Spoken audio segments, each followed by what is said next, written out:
Hello guys, so as you guys have requested कि मैं task 1 पे एकेडमिक टास्क 1 पे और वीडियोस बनाऊं।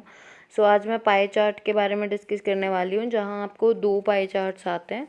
ठीक है, सो इस पाई चार्ट में हमारा क्वेश्चन है कि कुछ एम्प्लॉयमेंट पैटर्न्स दिखाए गए हैं ग्रेट ब्रिटेन के 1992 में। ओके, सो गाइस ये जो नीचे लाइन होती है ना, समराइज द इन्फॉर्मेशन, ये हम 90% ऑफ द स्टूडेंट्स ये चीज़ नहीं पढ़ते हैं। ठीक है, और क्योंकि उनको लगता है ये लाइन हमेशा सेम होती है, ऐसा नहीं होता। यहाँ उन्होंने आपको बोला है कि इन्फॉर्मेशन रिपोर्ट करो, सिर्फ मेन फीचर्स और कंपैरिजन्स भी करो।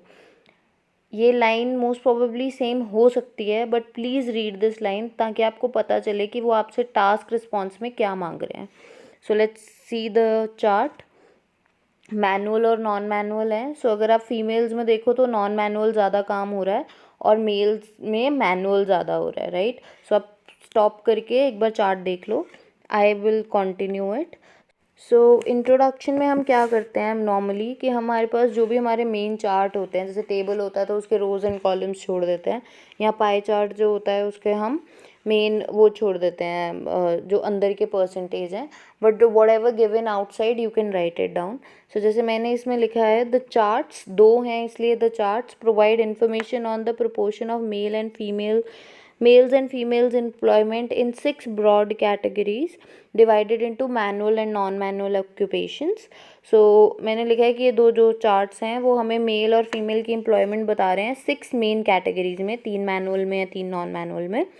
और ये इसमें आप ये भी लिख सकते हो of Great Britain in 1992, but अगर आप नहीं भी लिखना चाहते than it's also completely fine, and but if you want to write it you can, it's totally your choice. Okay, so now let's move to the body paragraph, जो कि हमारा overall वाला आता है सबसे पहले।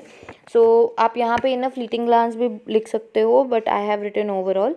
सो ये हम ओवरऑल क्यों लिखते हैं, सिर्फ इसलिए कि हमने एकदम पिक्चर देखते ही हमें क्या समझ में आया, एकदम डेटा देखते ही हमें क्या समझ में आया।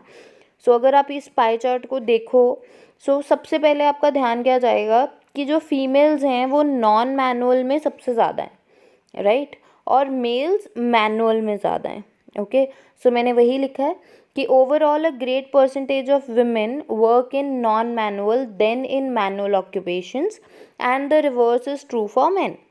सो पहली चीज़ जो मैंने देखी है, जो ओवरऑल मैंने देखा, वो मुझे ये दिखा कि सबसे ज़्यादा विमेन जो हैं वो नॉन मैनुअल वर्क में, नॉन मैनुअल ऑक्यूपेशंस में काम करती हैं रेदर देन मैनुअल में, और इसका जो उल्टा है वो मेंस के लिए ट्रू है।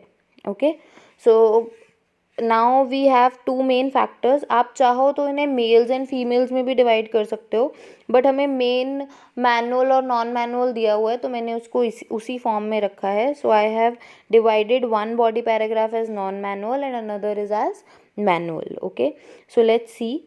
वन मोर थिंग है, मुझे बहुत सारे स्टूडेंट्स ये पूछते हैं कि the percentage her bar mention करनी ज़रूरी है क्या, एक एक परसेंटेज मेंशन करने जाएंगे तो वर्ड लिमिट बढ़ जाती है। So I have written this ऐसे नॉर्मली एज अ कंपैरिजन, ठीक है, ताकि आपको पता चले कि परसेंटेज लिखना इतना ज़रूरी नहीं होता, आपका मेन पॉइंट ऑफ व्यू समझ में आना चाहिए। ओके, सो जैसे मैंने इसमें लिखा है, सो मैंने सबसे पहले की चीज़ क्या देखी है कि क्लैरिकल में विमेन बहुत ज़्यादा हैं, मेन बहुत कम हैं। ठीक है, चाहे मैं नॉन मैनुअल देख रही हूँ, नॉन मैनुअल में भी 3 पार्ट हैं, clerical, managerial and other. So what I see is clerical में विमेन ज़्यादा हैं, मैनेजरियल में मेल्स ज़्यादा हैं फीमेल से, और जो अदर्स हैं उसमें अगेन फीमेल ज़्यादा हैं मेल से। So I started with clerical one.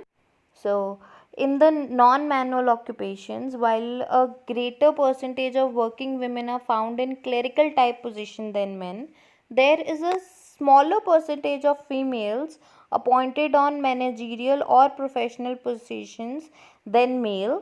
The percentage of women employed in other non-manual occupation is slightly larger than the men in these jobs.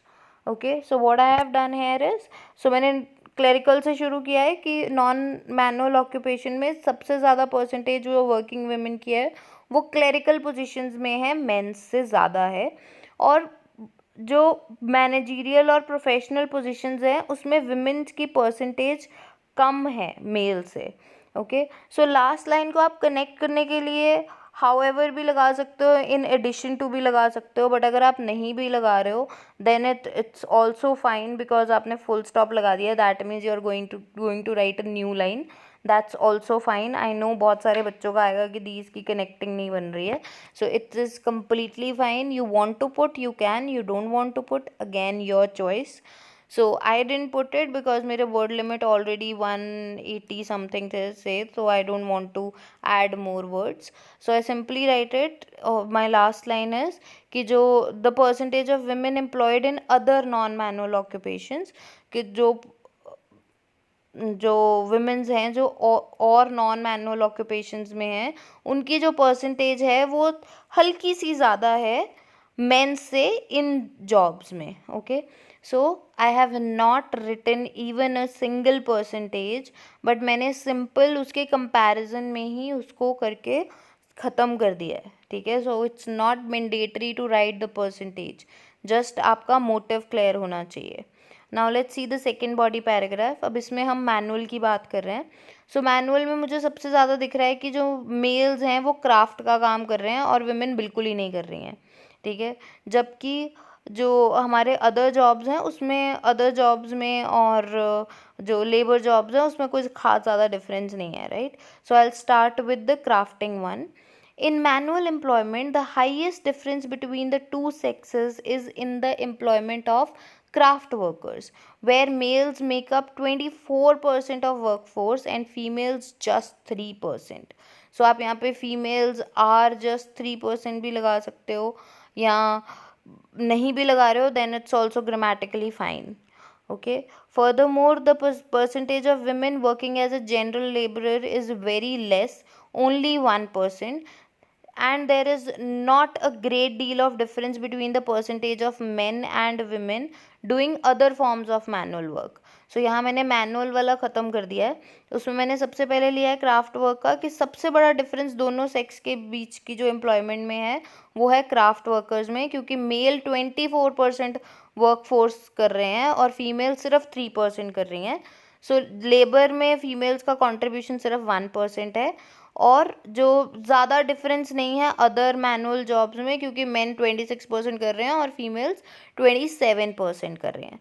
सो इस पैसेज में मैंने अपना परसेंटेज भी दे दिया है। So if you want to put you can write it this way also. So last में मैंने क्लोजिंग लाइन लिखी है कि in short the two charts clearly show that women do not have the same access as men to certain type of professions। कि मैं ये जो छोटे में अगर मैं कहूँ तो ये जो चार्ट्स हैं वो ये दिखा रहे हैं कि विमेन को उतना एक्सपोजर नहीं मिलता जितना मेल्स को मिलता है, क्योंकि आप क्राफ्ट देख लो, चाहे आप मैनेजरियल पोजीशंस देख लो, वहाँ पे मेल्स ज़्यादा हैं फीमेल से, ठीक है। So that means we are not getting that kind of, females are not getting that kind of exposure. So that's it, that's pretty much it, it's covered। आपने सारा डेटा बता दिया है, कंपेयर कर दिया है। उन्होंने यही बोला था कि कंपेयर भी करो और डेटा रेलिवेंट डेटा दो, मेन फीचर्स बताओ। So you have done that, you have given the overall picture, आपको क्या दिखा, और आपने एंड में अपना ओपिनियन भी दे दिया क्लोजिंग लाइन के जरिए कि आपको लगता है कि फीमेल्स को उतना एक्सपोजर नहीं मिलता। Again, if you don't want to give the closing line, that's completely fine, but write something to cover it up. Okay, closing line दे देना, ये नहीं देनी तो कोई और दे देना। So I hope आपको ये सही लगा होगा जो टास्क 1 है मैंने लिखा है। If you do then please like, share and subscribe. Thank you so much.